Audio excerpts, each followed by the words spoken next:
Good morning student. तो आज अपन chapter 5 start कर रहे हैं, ठीक है।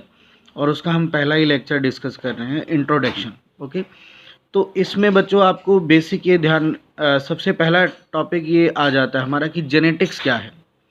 तो जेनेटिक्स क्या है बच्चों? जेनेटिक्स क्या है? एक ब्रांच है बायोलॉजी की, तो जिसमें हेरेडिटी और वेरिएशन को स्टडी किया जाता है। Is that clear?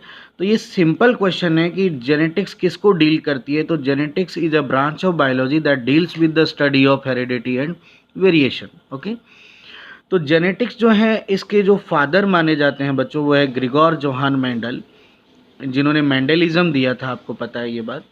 और जेनेटिक्स टर्म जो है, जेनेटिक्स वर्ड जो है, वो वर्ड प्रोवाइड करवाया था बच्चों बैटसन ने। ये दोनों क्वेश्चन अच्छे हैं, तो दोनों आपको ध्यान रखना है। अब यहाँ पर आपको एक बेसिक बात मैं आपको बता दूं कि जो जेनेटिक्स वर्ड है बच्चों, वो ग्रीक लैंग्वेज का वर्ड है। कौन सी लैंग्वेज का वर्ड है? ग्रीक लैंग्वेज का वर्ड है। और इस वर्ड का मतलब होता है, ये जेनेसिस से डेराइव हुआ है। एक वर्ड है जेनेसिस, उससे जेनेटिक्स वर्ड बना है। और जेनेटिक्स वर्ड कौन सी लैंग्वेज का है? ग्रीक लैंग्वेज का वर्ड है। जेनेसिस का मतलब क्या होता है बच्चों? इसका मतलब होता है जनरेशन प्रोग्रेशन। Generation progression. अब आप ये सोच रहे होंगे कि जनरेशन प्रोग्रेशन यानी जेनेसिस से जेनेटिक्स वर्ड बना, तो इसका हेरिडिटी और वेरिएशन से क्या लिंक है? देखो बच्चों, कोई भी जनरेशन जब प्रोग्रेस होती है तो वो जनरेशन तभी प्रोग्रेस होगी बच्चों जब हेरिडिटी होगा और वेरिएशन आएगा। सपोज कि एक पेरेंट से उसकी ऑफस्प्रिंग बनती है, यानी पेरेंट से ऑफस्प्रिंग बनना क्या है? जनरेशन बन का आगे कंटिन्यू होना। तो जनरेशन आगे कंटिन्यू कब हो रही है? जब हेरिडिटी हो रही है, यानी उस पेरेंट्स के कैरेक्टर उस बच्चे में जा रहे हैं। और प्रोग्रेशन कब हो रहा है? जब उसमें वेरिएशन आ रहा है, यानी न्यू मॉडिफिकेशंस आ रहे हैं, न्यू कैरेक्टर्स आ रहे हैं, है ना। तो कहीं ना कहीं ये चीज़ भी हेरिडिटी और वेरिएशन के साथ लिंक होती है। ओके, तो ये जेनेटिक्स का सिंपल मीनिंग समझ गए आप लोग। तो जेनेटिक्स के फादर कौन है अगर आपसे पूछा जाए तो? Grigor Johan Mendel. और जेनेटिक्स वर्ड किसने दिया था? बैटसन ने। ओके, अब देखो बच्चों, यहाँ से हमारा टॉपिक स्टार्ट हो जाता है, क्योंकि जेनेटिक्स में दो चीज़ें स्टडी होती है, एक हेरिडिटी और एक वेरिएशन। तो आज हम सबसे पहले हेरिडिटी यानी इनहेरिटेंस के बारे में पढ़ेंगे कि इनहेरिटेंस क्या होती है, हेरिडिटी क्या होती है। हेरिडिटी क्या होती है बच्चों कि आप सिंपल मैं समझा रहा हूँ आपको, नोट्स में आपको सेंड कर दूंगा। पेरेंट के कैरेक्टर का ऑफस्प्रिंग में जाना, ठीक है। या आप यूँ समझिए बच्चों कि एक जनरेशन के कैरेक्टर किसी नेक्स्ट जनरेशन में अगर जाते हैं तो इसे हम हेरिडिटी बोलते हैं, ठीक है ना। Inheritance of character from parent to offspring, inheritance of character from one generation to next generation is called heredity. Is that clear? समझ आ रहा है बच्चों आपको अच्छे से, एकदम अच्छे से? अब देखो, इसमें सबसे इंपॉर्टेंट क्वेश्चन यह आता है बच्चों कि जो इनहेरिटेंस है इसका बेस क्या है? इनहेरिटेंस का बेस क्या है? इनहेरिटेंस का बेस है बच्चों सेक्सुअल रिप्रोडक्शन। यानी इनहेरिटेंस सेक्सुअल रिप्रोडक्शन के कारण ही होती है। दूसरी बात, इसमें दो तीन अच्छे कॉम्पिटिटिव क्वेश्चन बनते हैं। इनहेरिटेंस करता कौन है, यानी इनहेरिटेंस की यूनिट पूछा जाता है। तो इनहेरिटेंस की यूनिट है बच्चों जीन, जिसको मेंडल ने फैक्टर बोला था। फैक्टर वर्ड किसने दिया था? मेंडल ने दिया था। Is that clear? और जीन वर्ड दिया था जोहानसन ने। ये बहुत अच्छा क्वेश्चन है कि what is the unit of inheritance. What is the unit of inheritance? Gene. क्योंकि बच्चों कैरेक्टर नहीं जाते हैं पेरेंट से ऑफस्प्रिंग में, एक्चुअली पेरेंट से ऑफस्प्रिंग में जाता क्या है? जीन, है ना। जीन आगे जाकर कैरेक्टर बनाता है, ठीक है ना। तो इनहेरिटेंस की यूनिट क्या हो गई है? जीन। और ये भी पूछा जाता है कि कैरियर कौन है। तो आपको पता है कि जीन को एक सेल से दूसरी सेल में कौन लेके जाता है? क्रोमोजोम। तो इनहेरिटेंस का कैरियर कौन हो गया है बच्चों? क्रोमोजोम हो गया है ना। अब इसमें एक बार एक सिंपल मॉड्यूल में मैंने क्वेश्चन स्टडी किया था, रीड किया था कि like begets like, what is the reason behind like begets like. तो what is the reason behind like begets like, वो है इनहेरिटेंस। यानी कहने का मतलब कि शेर का बच्चा शेर ही होता है, बिल्ली क्यों नहीं होता, यानी लाइक बिगेट्स लाइक। तो शेर का बच्चा शेर होने का कारण ही क्या है बच्चों, इनहेरिटेंस कारण है। Is that clear? ओके। अब देखो बच्चों, इसके बाद में इसमें दूसरा टर्म आता है वेरिएशन। ठीक है, अब वेरिएशन क्या चीज़ है वो समझिए। वेरिएशन क्या है बच्चों, वेरिएशन है degree of differences, degree of differences. ठीक है, डिग्री ऑफ डिफरेंसेस। ठीक है, among individual of same species, individual of same species.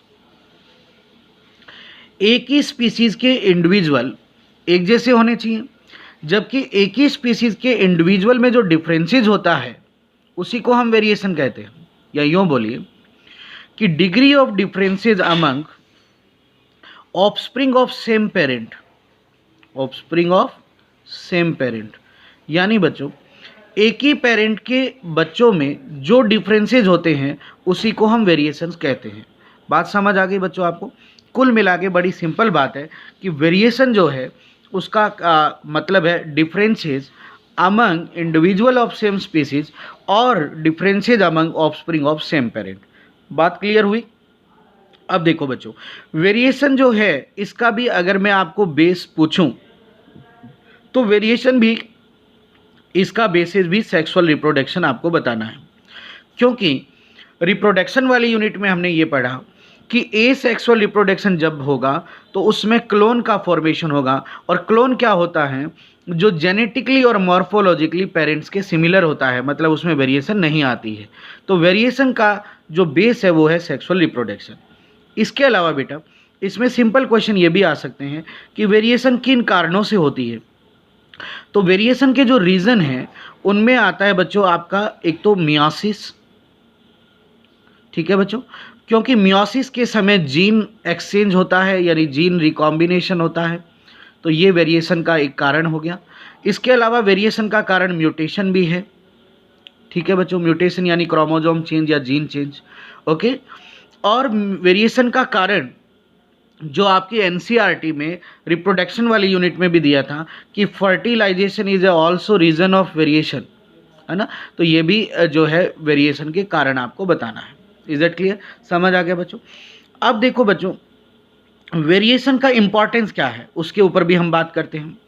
तो वेरिएशन का जो इम्पॉर्टेंस है बच्चों, वेरिएशन का इम्पॉर्टेंस बहुत ही अच्छा है, क्योंकि वेरिएशन अगर आएगी तो स्पीसीज डेवलप होगी।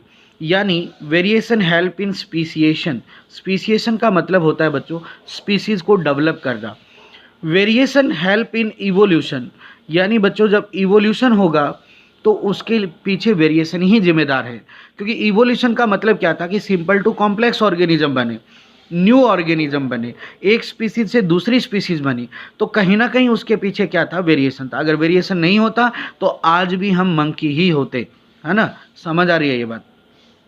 इसके अलावा बच्चों वेरिएशन जो है इसका बहुत अच्छा यूज़ प्लांट ब्रीडिंग और एनिमल ब्रीडिंग में किया गया है, प्लांट ब्रीडिंग और एनिमल ब्रीडिंग में किया गया। आपकी एनसीईआरटी में एक एग्जाम्पल भी है इस चैप्टर में, फर्स्ट पेज में ही है, ध्यान रखना कि एनिमल ब्रीडिंग और प्लांट ब्रीडिंग क्या होती है, पहले ये समझ लो।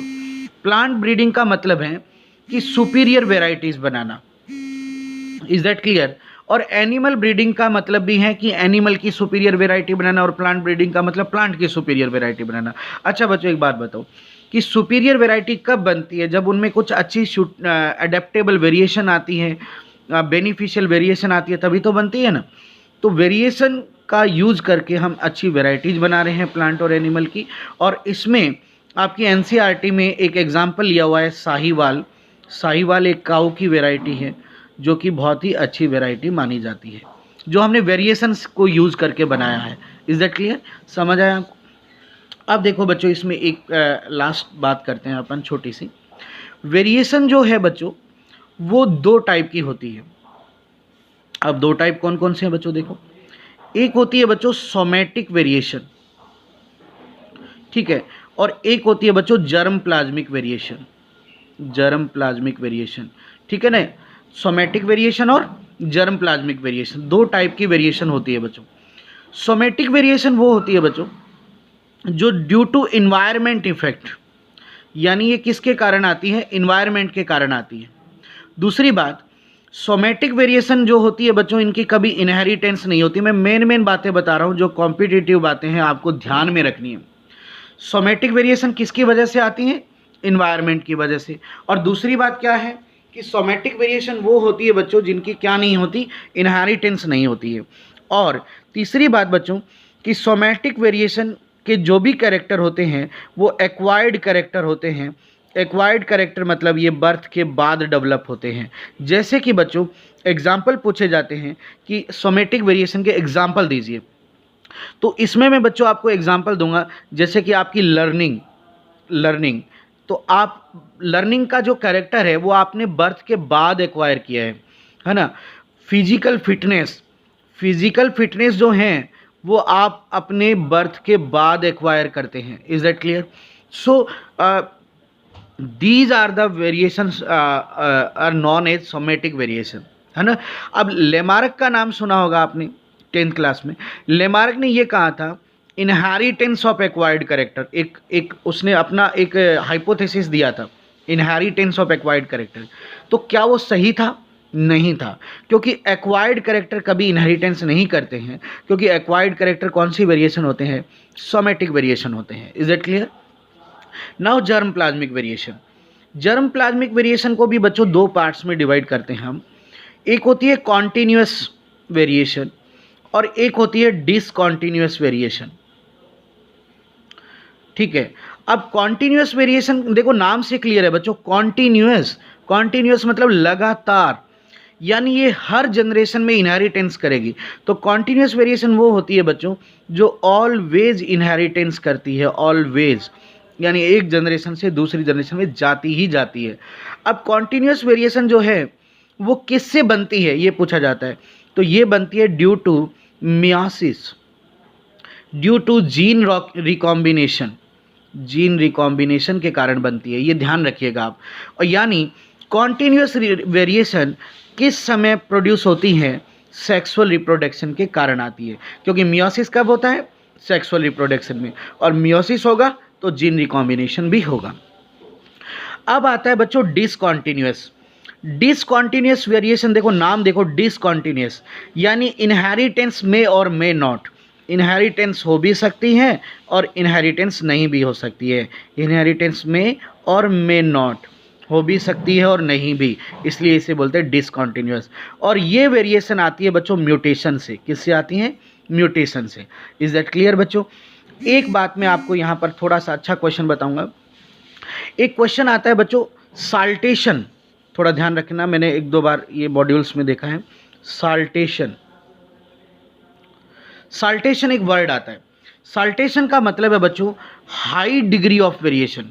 जब वेरिएशन बहुत ज़्यादा हो, वेरिएशन का लेवल बहुत ज़्यादा हो, ठीक है, तो इस तरह की वेरिएशन को हम कहते हैं साल्टेशन।